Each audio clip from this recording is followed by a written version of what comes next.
nuevamente haciendo otro estudio de la palabra de Dios y el espíritu de profecía. Hoy vamos a ver en Joya de los Testimonios, tomo 1, de la hermana White, en la página 63. El capítulo empieza en la página 60, pero vamos a ir tomando algunas citas. Está hablando del zarandeo del pueblo de Dios. Es una visión que tuvo en 1857, donde vio poderosamente sacudido el pueblo de Dios. Y vamos a tomar en la página 61. Allí ella pregunta cuál era el significado del zarandeo. Y dice así: pregunté cuál era el significado del zarandeo que yo había visto, y se me mostró que lo motivaría el directo testimonio que exige el consejo del testigo fiel a la iglesia de la Odisea. Tendrá este consejo efecto en el corazón de quien lo reciba y le inducirá a ensalzar la norma y expresar claramente la verdad. Entonces, lo que motivaría el directo testimonio que exige el consejo del testigo fiel. Este consejo del testigo fiel, que es a la iglesia de la Odisea, lo puedes encontrar en el capítulo de Apocalipsis. Creo que está en el capítulo 3.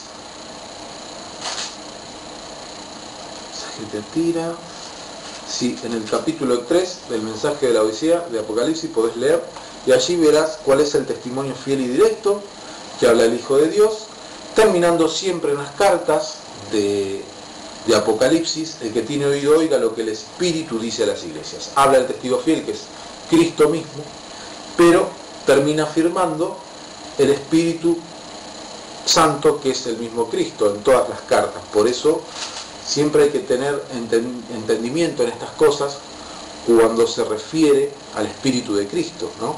Cuando allí en la revelación de Jesucristo que Dios le dio a Juan para manifestar todo lo concerniente al tiempo del fin.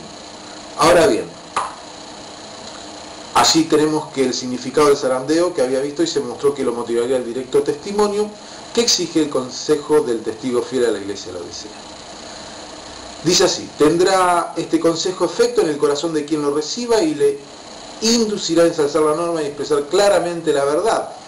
Algunos no soportarán este testimonio, sino que se levantarán contra él. Esto es lo que causará un zarandeo en el pueblo de Dios. Aquí vemos la causa, ¿no?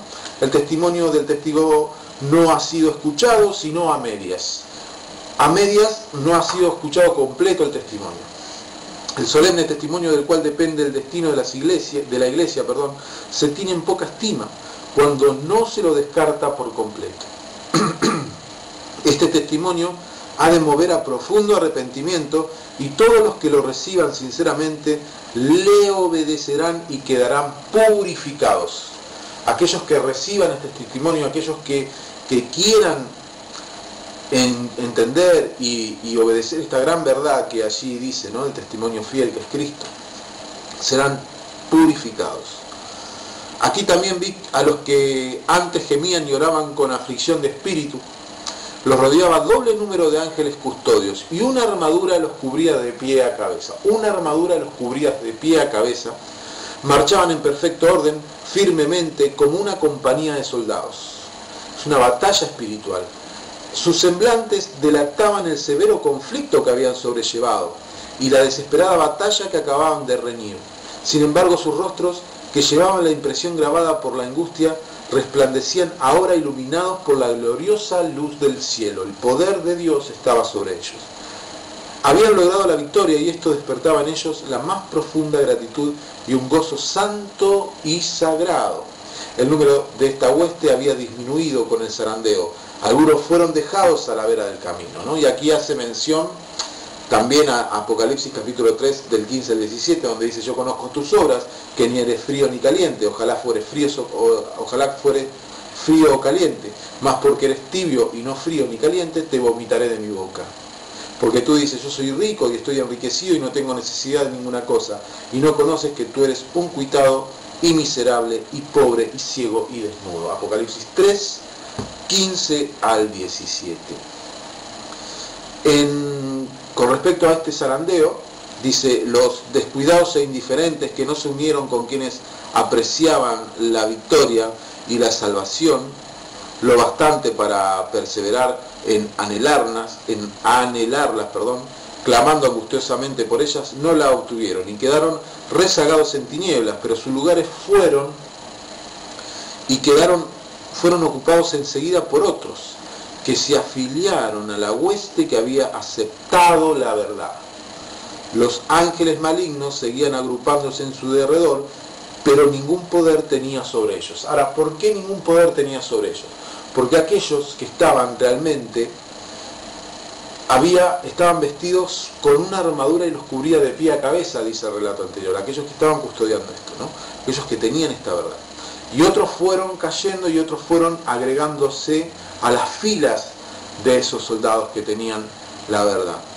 Y allí hace mención al texto de Efesios capítulo 6 del 12 al 18. Dice, porque no tenemos lucha contra sangre y carne, sino contra principado, contra potestades, contra señores del mundo, gobernadores de estas tinieblas, contra malicias espirituales en los aires. Por tanto, tomad toda la armadura de Dios para que podáis resistir en el día malo y estar firmes, habiendo acabado todo. Estad pues firmes, ceñidos vuestros lomos de verdad, y vestidos de la coraza de justicia y calzados los pies con el apresto del Evangelio de paz. Sobre todo, tomando el escudo de la fe, con que podáis apagar todos los dardos del fuego del maligno, y tomad el yelmo de salud y la espada del Espíritu, que es la palabra de Dios. La espada del Espíritu, que es la palabra de Dios, dice aquí. Orando en todo tiempo, con toda deprecación y súplica en el Espíritu, y velando en ello con toda instancia y suplicación por todos los santos. Cuando aquí habla y la espada del Espíritu, que es la palabra de Dios, podemos encontrar que esa palabra, en el original, el logos, que a veces aparece también en Juan 1, donde habla del verbo, esa palabra, la palabra es Cristo mismo, es la palabra de Dios, es la fe, es el poder unir todas estas armas para batallar contra el enemigo. Entonces, cuando Elena sigue citando aquí lo que ella vio, lo que ella escuchó, que se les fue mostrado, dice, oí que los revestidos de la armadura proclamaban la verdad. ¿Quiénes proclamaban la verdad? Los revestidos de la armadura. Ahora, con gran poder, y ella producía su efecto, dice, vi a las personas que habían estado atadas, algunas esposas por sus consortes y algunos hijos por sus padres, los sinceros, a quienes hasta entonces se le había impedido oír la verdad, se adhirieron ardientemente a ella, desvaneciéndose todo temor a los parientes. Tan solo la verdad les parecía sublime y la valoraban más que la misma vida. Es impresionante como aquí se destaca que esa verdad fueron abiertos esos canales donde había provisiones familiares, donde la costumbre, donde lo que tiene que ver con doctrina de hombre fue inculcada, y esta verdad hace que esa doctrina se destruya rápidamente cuando hay un espíritu sincero en estudiar y en buscar la verdad. Y la verdad es que conozcamos a Dios, al único Dios verdadero, y a su Hijo Jesucristo, a quien ha enviado. Pero no obstante ello, debemos estar revestidos, dice la palabra.